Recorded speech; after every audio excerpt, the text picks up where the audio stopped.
Welcome to Front Office Pros. Today, we're going to be going through some Week 8 trade targets. Hike! All right, so in this episode, Joe, per usual, we're each going to provide 2 trade targets that we got our eyes on. Who is your first one, Joe? Yeah, first one I'm going to go with is running back De'Von Achane.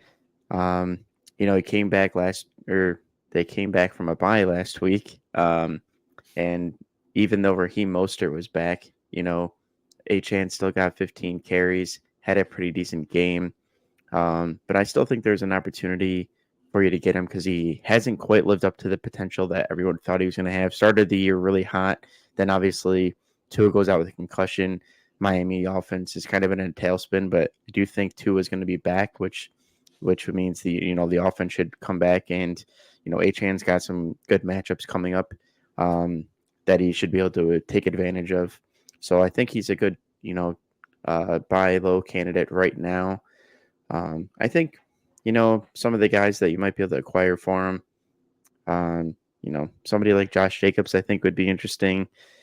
Jonathan Taylor possibly could be a little hard being that, he's currently injured, but I think another interesting name could be selling Alvin Kamara as well, who's right around where he's at.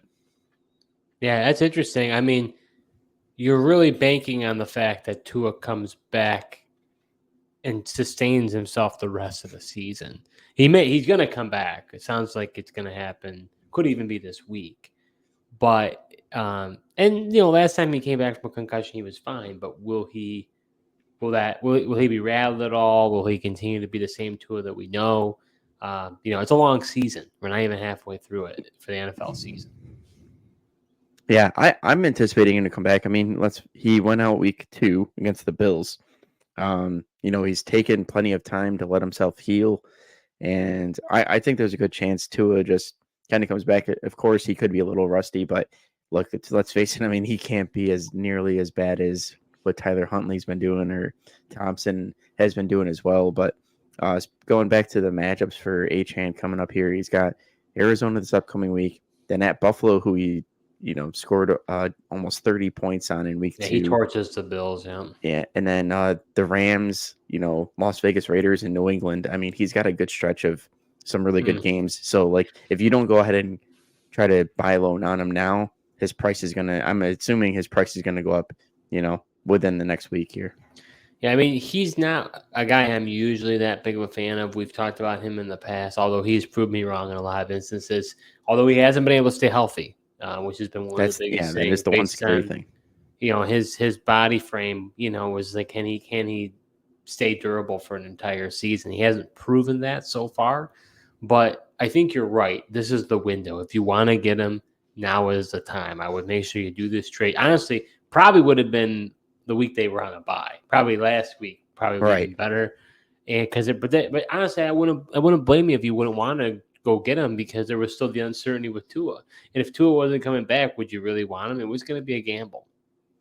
Yeah. No, I mean, if Tua coming back is kind of the whole situation, and we didn't quite know when they're on their bye. But, I think even though he had 15 opportunities, averaged 5.1 yards a carry with 77 total yards, added a couple of receptions for 8 yards. I think there's room for those reception numbers to go up with Tua back.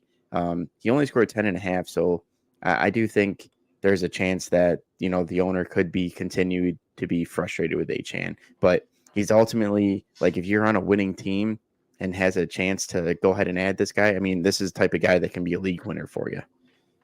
So my first trade target, and this is going to be a theme for both guys, so buckle up here. I'm going with wide receiver Diontae Johnson. In a couple episodes past, I recommended that you go ahead and get Amari Cooper. Also recommended you go get Devontae Adams. Just so happened that both those guys got traded. We've seen a lot of wide receiver injuries this season. We just signed out Brandon Ayuk is out for the year with the ACL tear. So there are going to be more and more teams clamoring for wide receivers. I think Diontae Johnson will get dealt at the deadline. Just doesn't make sense for the team. The Carolina Panthers are struggling. I mean, we thought they were bad last year. I mean, have they gotten worse, Joe? I mean, it's pretty rough. So from my standpoint, it's like Diontae Johnson doesn't fit the team. They can get something for him. And as far as trading him, based on that horrible week he had with Dalton, you kind of buy him on a dip right now. But I would trade away the likes of Tank Dell, Keenan Allen, Xavier Worthy, Michael Pittman, Zay Flowers, all those guys. Trade Travis Etienne, Nick Chubb, Rashad White. All those guys are around the same Rashad value. White? Yeah, with that 3-horse. Oh, he's backfield. about to take over that receiving game without Godwin in there. And then Mike Evans is hurt. You already saw it at the end of the garbage time. 2 receiving touchdowns. I would not trade Rashad White, especially for Diontae Johnson. But you're not worried about Sean Tucker and Bucky Irvin being involved? It's a 3-headed monster right now. Yeah, for the first quarter it was, but late in that game when they had to have it and they were coming back, I mean, the receipt.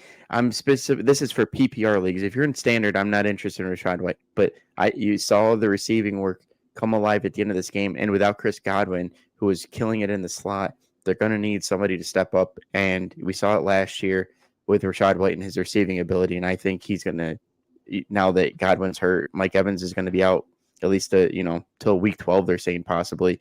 I think White's receiving game is going to be a huge factor here. Is Rashad White your second trade target?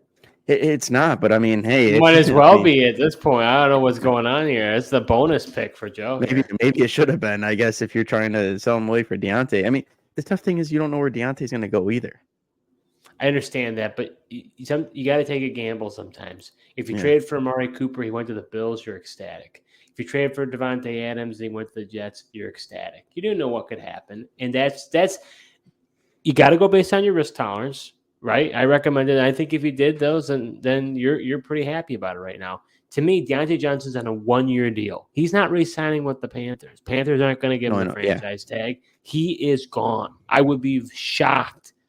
I mean, who knows? I mean, the Panthers, their front office and the owner are kind of inept. So, or at least they've shown to be. So maybe they will keep him for whatever unknown reason. But I would be shocked if they don't move Diontae. Let's say he goes to the Chiefs. Let's say he goes to the 49ers. Things could change quite drastically for him. Yeah. I also wouldn't trade Tank Dell for Diontae Johnson either. I know he had a disappointing week last week, got me a 0, but he still had 2 red zone targets. He had 6 targets overall, and that offensive line didn't know. Yeah, but Nico Collins is going to come back, and then he's going to go bump to the 3rd guy. I don't know about you don't want Diontae because you don't know where he's going to go. And you don't want to make that trade, and that's okay. But this is the type of trade you have to make with anticipation, because if he goes to a really good team, then you make out like a bandit. Because right now his value is low. If you wait after that, you lost out. So yes, you're buying a ticket to the entrance, and you don't know what the show is going to be. But to me, I'd rather do that. If I'm ready to take the risk, I'll take the risk.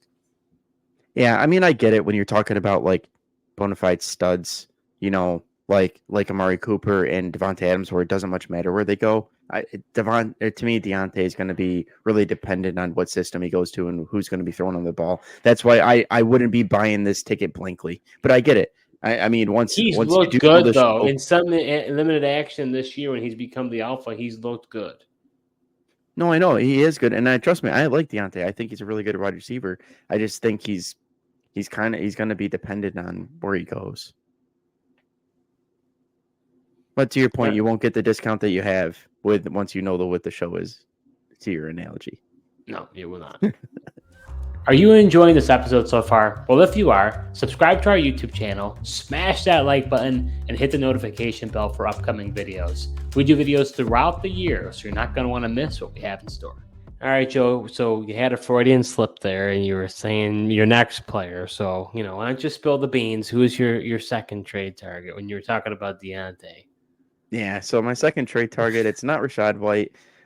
Also not good suggestion to buy low on Tank Dell, which, I mean, could be another option for you, but it's going to be wide receiver Devonta Smith, the Philadelphia Eagles, who just absolutely killed fantasy owners last week. He had, 1 catch for -2 yards. He only had 2 targets, and that was even with Dallas Goedert out. So, I mean, I see the concern and panic that could happen, but just looking at the future matchups that, the Eagles have, they got the Cincinnati Bengals upcoming this week.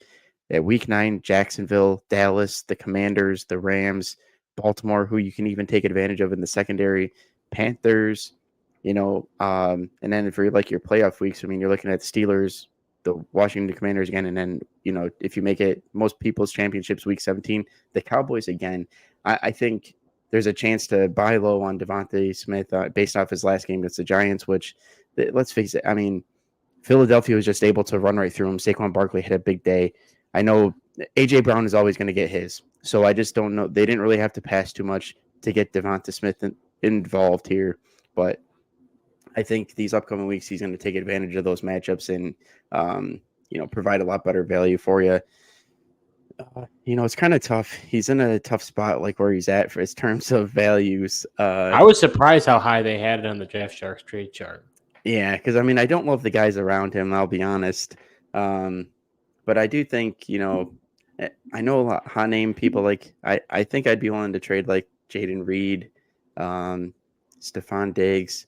I'd probably even be willing to do Devontae Adams. I know that could be a surprise. I'm not so sure Rodgers is going to be good for him. Wow. He just doesn't look like himself. I know there's a lot of hope there. I know it's just one game. They got to get in sync. But I mean, Jalen Waddle could be another game. And, somebody like Garrett Wilson as well. I think you could go ahead and get Devonta Smith for. So let's see. We'll put your money where your mouth is, Joe. Would you be willing to trade either Chris Olave, T. Higgins, or Brian Thomas for Devonta Smith? I could be willing to possibly Chris Olave. I definitely wouldn't trade those other two guys. All right, make sure you put your offer in your league because you've got Olave, so you can make this trade. Put your money where your mouth is. Make that trade request right now. Send Olave for Devonta Smith. I mean, I kind of wish I would have done it last week for George Pickens when I told everyone to go out there and do that. And I had a chance. I mentioned I could have traded Tank Dell, ironically enough, probably to go ahead and do that, coming off of his decent game that he had to just lay a stinker for me against the Packers last week. Yeah, it's interesting because when it came to Devonta Smith, people, as was I kind of got into the hype. People were really excited, with Kellen Moore in the offense as the offensive coordinator. I think there was talk about him kind of being more the slot guy for the offense and thinking that he'd have more action. Hasn't really materialized. But you're right. He's got a really good schedule, and he notoriously just absolutely roasts the Commanders alive. Sometimes with those divisional matchups, it just so happens. But if you look at how he's played against the Commanders, I know it's a different coach, whatever else. Some players, like Josh Allen, he torches the Dolphins. For whatever reason, He just torches them. Tom Brady, when he was around, he torched the Bills. There's just some teams that they just have a good day against them. If you look, Devonta Smith has notoriously done very well against the Washington Commanders. Yeah, and I mean, he's got still got both of those matchups coming up here. Yeah, so I mean, I think he had a dud. People aren't excited about it. AJ Brown's back, and we try to think about trade targets. If you ever tune into our show, we try to bring up players that actually make sense. We don't want to just say, hey, why don't you go ahead and go and trade for CeeDee Lamb? You know what I mean? It's like, okay, sure. What do you want to do? Like, we're picking players that, hey, there's some vulnerabilities there. And this could be an opportunity in a window for you to make a trade. Right now, I think you could make a trade for Devonta Smith. If you wait a couple weeks, once he has that stretch, maybe not. But if you want to do it, now's the time. Yeah, I agree. Now would be the time. I mean, just with that absolutely bad taste in our mouth, people are, just getting stuck with that 0.8 points. Now, let's talk about another guy who's got a bad taste in people's mouths. And that's going to be wide receiver DeAndre Hopkins. His value is in the absolute basement. There wasn't a lot of hope for the Titans to begin with. Some people, you actually had some high hopes for either was Devonta. Well, wrong guy. Calvin Ridley or DeAndre Hopkins. When we were first talking before the season started, neither of them had been all that good. But you saw him in that Bills game on the sideline. Just like, had his hand up, on the collar of his jersey, just looking dejected. I mean, he doesn't want to be in Tennessee. This is not how he wants to finish his career. I mean, the guy's been we had on really good teams, for most of his career. He's always in playoff contention. And this is very reminiscent to me of the Devontae Adams trade. Adams did not want to be in Las Vegas. Now, Hopkins has kind of come out and said, oh, that's not true, whatever, I believe. But I think more than likely this guy's gone. There's no reason for the Titans to have him. It makes all the sense in the world for him to be traded before the deadline. If he doesn't, it's a gamble. But right now, his value, I mean, you're talking about having to trade guys like Jerry Jeudy, Cortland Sutton, which that was a tough one because Sutton could get traded too.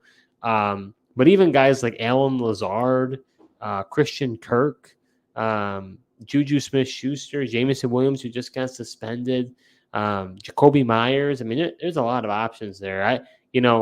More likely all those guys, if you have them, you're hopefully not relying on them to start.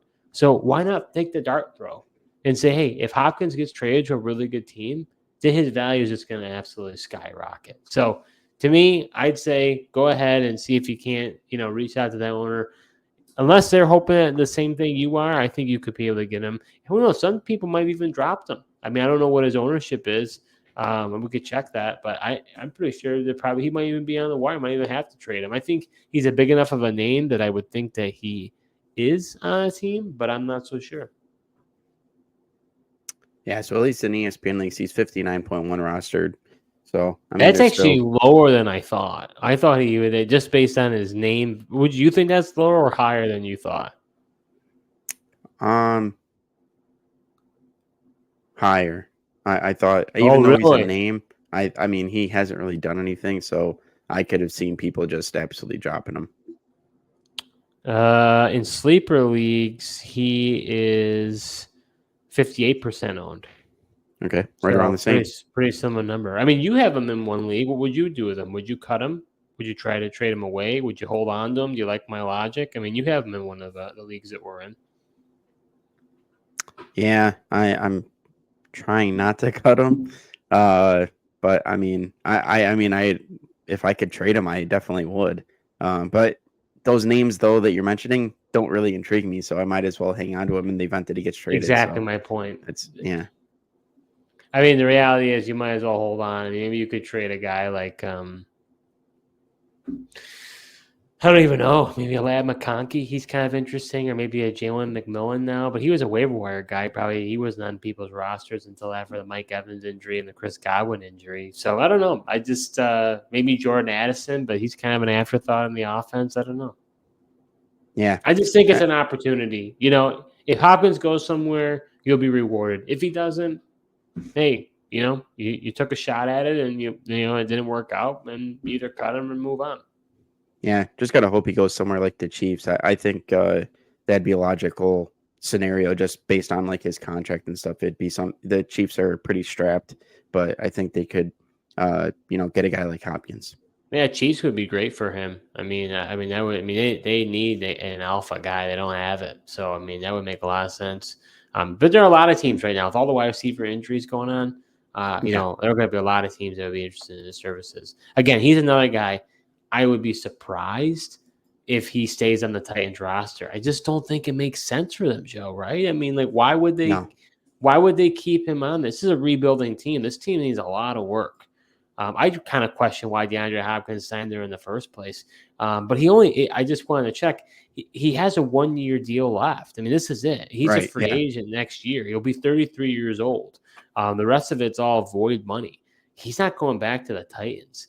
And he's going to be 32 going on 33. Who even knows how much longer he has in his NFL career? So if I'm him, like, this is it. Like, this is the last dance. Like, I'm going to try to get out of town and see if I can't go somewhere like the Chiefs and hope I can get a Super Bowl and ride into the night. Yeah, like you said, I mean, the Titans don't look like they're going anywhere at this point. I honestly thought Hopkins was going to be okay. I thought Levis was just going to kind of just take those shots one-on-one and give him those opportunities, kind of like he did last year, but doesn't seem to be happening that way. I just don't know if it's not within the framework of Callahan's offense or what, but he was far more aggressive just giving them those jump ball shots last year. Just hasn't happened. So I think it hasn't had consistent quarterback play either, though. I mean, that hasn't helped.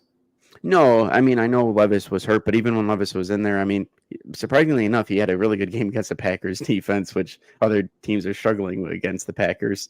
But to any rate, I do agree with you. It only makes sense for the Titans to just, send Hopkins free to a different team and let him try to compete. And that's why I specifically targeted him and Diontae, because their contracts are only 1-year deals. Right. If this is a player that had multiple years on their contract, it's going to be a difficult transaction and a different story.